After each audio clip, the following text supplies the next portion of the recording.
দড়ি জোগাড় করে বাঁধতে যাচ্ছেন, দেখছেন দড়ি 2 আঙুল ছোট হয়ে গেছে। আবার দড়ি জোগাড় করেছেন, আবার বাঁধতে যাচ্ছেন, দেখছেন দড়ি আবার 2 আঙুল ছোট হয়ে গেছে। যতবার দড়ি জোগাড় করে বাঁধতে যান, দেখছেন ততবারই দড়ি ছোট হয়ে যায়।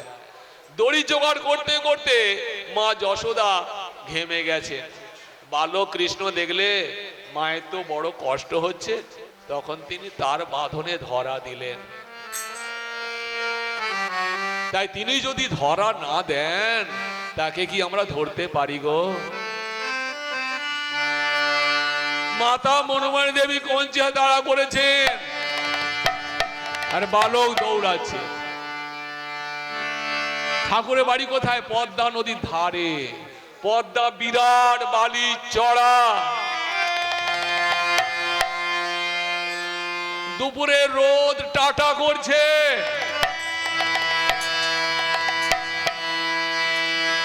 বালি চড়া প্রচন্ড গরম হয়ে গেছে। তার উপর দিয়ে ঠাকুর দৌড়াচ্ছেন, আর মাও পিছু দৌড়াচ্ছেন। নাগালে পেলে হয় দুঘা দিয়ে তবে ছাড়বো। দৌড়াতে দৌড়াতে ঠাকুর থমকে দাঁড়িয়ে পড়লেন, আর মা গিয়ে ভীষণ ভাবে প্রহার করলেন। পরবর্তীকালে ঠাকুরের ভাই বলছে, দাদা তুই কি বোকা রে, তুই যে দৌড়ে পালাতিস, মা কি তোকে মারতে পারতো?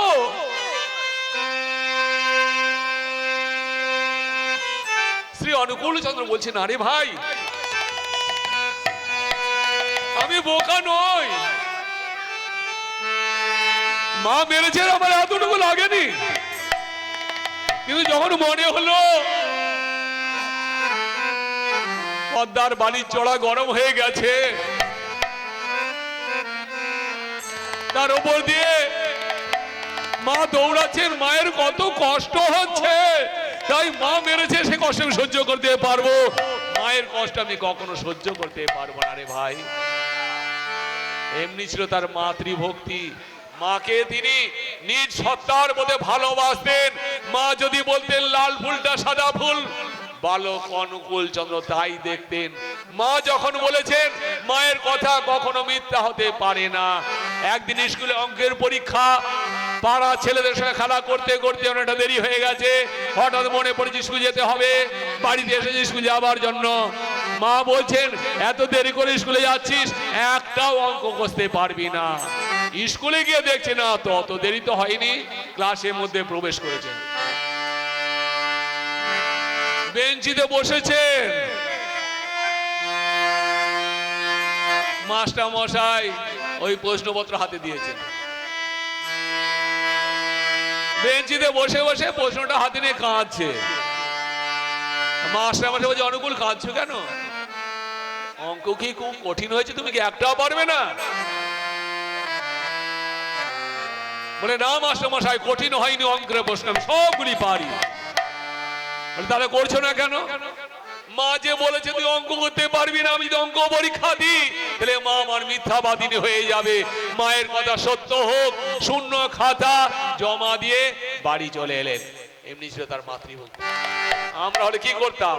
মা বলেছে ঠিক আছে, অঙ্ক বসে নম্বর নিয়ে মাকে দেখাতাম, দেখো মা তুমি বলেছিলে অঙ্ক করতে পারবো না, কত নম্বর পেয়েছি দেখো।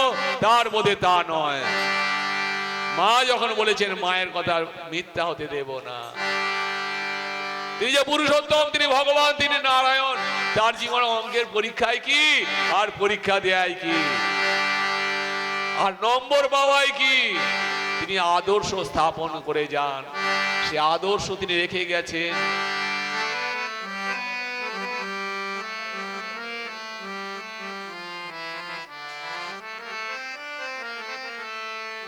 অনুকূল ভজয় অনুকূল অনুকূল ভাবে মজনায়, অনুকূল ভাব অনুকূল অনুকূল ভাবে অনুকূল ভজয় অনুকূল অনুকূল ভাবে মজনায়, অনুকূল ভজয় অনুকূল ভাবে অনুকূল ভাবে যুগ যুগান করে আধারে ঘুরে ঘুরে যুগ যুগান করে আধারে ঘুরে ঘুরে পেছো তুই যন্ত্রণা যুগ যুগান করে আধারে ঘুরে ঘুরে তুই যন্ত্রণা অনুকূল ভজ অনুকূল অনুকূল ভাবে ভজনা অনুকূল ভজ অনুকূল অনুকূল ভাবে অনুকূল নামে ধরে মহাশান্তি অনুকূল স্মরণে হচ্ছে মহাভাব অনুকূল নামে ধরে মহাশান্তি অনুকূল স্মরণে হচ্ছে মহাভাব অনুকূল প্রেমে সফল জীবন অনুকূল প্রেমে সফল জীবন দূর হলো ত্রিতাপ যাতনা অনুকূল প্রেমে সফল জীবন দূর হলো ত্রিতাপ যাতনা অনুকূল ভজ অনুকূল অনুকূল ভাবে ভজনা অনুকূল ভজ অনুকূল ভজ অনুকূল ভাবে অনুকূল কলকি কলির ত্রাতা অনুকূল জীবের কর্মফল দাতা অনুকূল কলকি কলির ত্রাতা অনুকূল জীবের কর্মফল দাতা অনুকূল প্রেমে সফল জীবন অনুকূল প্রেমে সফল জীবন দূর হলো ত্রিতাপ যাতনা অনুকূল ভজ অনুকূল অনুকূল ভাবে ভজনা অনুকূল ভজ অনুকূল অনুকূল ভাবে ভজনা অনুকূল ভজ অনুকূল অনুকূল ভাবে ভজনা এন্ট্রান্স পরীক্ষা দেবেন শ্রী অনুকূল চন্দ্র পিতা শিবচন্দ্র চক্রবর্তী ফিয়ে টাকা দিয়েছে অনুকূল চন্দ্র ফি জমা দেওয়ার জন্য স্কুলের অভিমুখে যাচ্ছেন যেতে যেতে দেখছে রাস্তার ধারে তার একটা সহপাঠী বন্ধু রাস্তার ধারে বসে বসে কাঁদছে সে অনুকূল চন্দ্র তার কাছে গিয়ে তার পিঠে হাত দিয়ে বলছে ভাই কাঁদছিস কেন কি হয়েছে আমায় বল সে বন্ধুটি হাউ হাউ করে কেঁদে উঠেছে জানো তো ভাই আমার বাবা বড় গরিব পরীক্ষার ফি দিতে পারলেন না আমার পরীক্ষা দেওয়া হবে না বছরটা আমার বিদায় গেল বলে হাওয়া করে কাঁদছে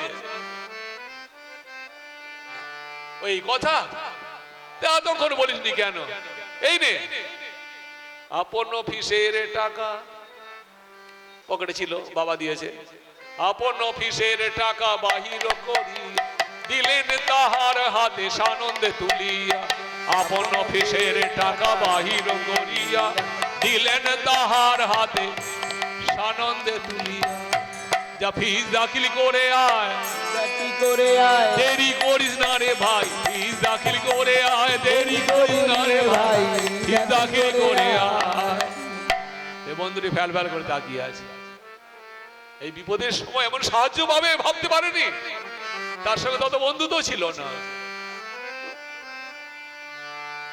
ভেবে দেখুন তো আর বাবার কাছে চাইতেও পারেননি নিজের জন্য তিনি কখনো কারো কাছে চাইতেন না তাহলে সেই বন্ধুটি পরীক্ষার ফি জমা দিল পরীক্ষা দিল পাশ করে বেরিয়ে গেল অনুকূল চন্দ্র দ্বিতীয় কোনো পরীক্ষার ফি নেই পরীক্ষা দেওয়া হলো না পাশ করা হলো না এখনকার দিনে কেউ ভাবতে পারে একটা বন্ধুকে শুধু একটা নোট দেবে না ও নম্বর বেশি পেয়ে যাবে আর শ্রী শ্রী ঠাকুর অনুকূল চন্দ্র তিনি আদর্শ স্থাপন করে গেছেন পরীক্ষা দেননি তিনি পাশও করেননি বাড়িতে এসেছেন অনুকূল চন্দ্র বাবা শিবচন্দ্র চক্রবর্তী বলছেন তোমাকে ডাক্তারি পড়তে হবে সে অনুকূল চন্দ্র ডাক্তারি পড়ার জন্য কলিকাতা ন্যাশনাল মেডিকেল স্কুলে গিয়ে ধর্ণা দিলেন কর্তৃপক্ষ বলছে তুমি ডাক্তারি পড়বে তোমার পাশে সার্টিফিকেট কোথায় সার্টিফিকেট নিয়ে পাস করেননি বলে আপনারা আমাকে পরীক্ষা করে নেন, পরীক্ষায় যদি পাশ করতে পারি তাহলে ভর্তি করে নেবেন। কঠিন কঠিন প্রশ্নে অবতারণা করা হলো, তিনি সমস্ত প্রশ্নের যথাযথ উত্তর দিলেন, তাকে ভর্তি করে নেওয়া হলো। হয়তো তখনকার দিনে এমন ধরনের নিয়ম ছিল। এবার কলকাতার মতো জায়গায় ডাক্তারি পড়ছেন ঠাকুর অনুকূল চন্দ্র। এসব ঘটনাগুলো অনেকেই জানি না, জানা দরকার। ডাক্তারি পড়ছেন অনুকূল চন্দ্র। ঠাকুরের মা মনমোহন দেবী, পিতা শিবচন্দ্র চক্রবর্তী বলে দিয়েছেন ছেলের ইয়ং বয়স, বেশি টাকা পয়সা দিও না, কলকাতায় জায়গা একদম ভালো নয়। পিতা শিবচন্দ্র চক্রবর্তী তার এক বন্ধু কলকাতায় থাকতে কাছে কিছু টাকা পয়সা পেতেন, তাকে চিঠি লিখে দিলেন, আমার ছেলে কলকাতায় ডাক্তারি পড়ছে, তাকে মাসে মাসে 10টি করে টাকা যেন দেয়া হয়। 10 টাকা, ভেবে দেখুন তো, যদিও তখনকার দিনে 10 টাকার মূল্য ছিল, কিন্তু এক মাস থাকা খরচ, খাওয়া খরচ, কাগজ কলম পেন্সিল, এই এত কিছু আসা যাওয়া খরচ, 10 টাকা। সেই বন্ধু কিছু দেওয়া বন্ধ করে দিয়েছিল, কিছু দেওয়ার পর